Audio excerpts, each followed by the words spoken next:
Gerçek mutluluğun sırrı insanlarla meşgul olmayı bırakmaktır. İnsanlarla uğraşmayın.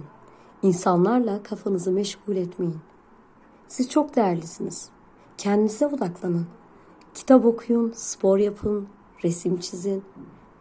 Yani kısacası kendinize yönelin. Doğayla ilgilenin. İnsana o kadar çok mutluluk veriyor ki. Maneviyata yönelin. Ben boşanma aşamasında bir kadın olarak bunları sizlere söylüyorum. Yani şöyle diyeyim size. Boşanmak bence evlilik kadar normal bir şeydir. İki insan anlaşamıyorsa bana göre boşanmalı. Şu an çok şükür ailemle yaşıyorum. Oğlumla çok mutluyum. Sabahları erkenden uyanıyorum, spor yapıyorum, kitap okuyorum. Doğaya çıkıyorum, resim çiziyorum, oğlumla ilgileniyorum. Çok şükür, çok huzur doluyum. Hani sizlere de bunları tavsiye ederim. İnsanlarla meşgul olmayın. Onları çıkarın hayatınızdan.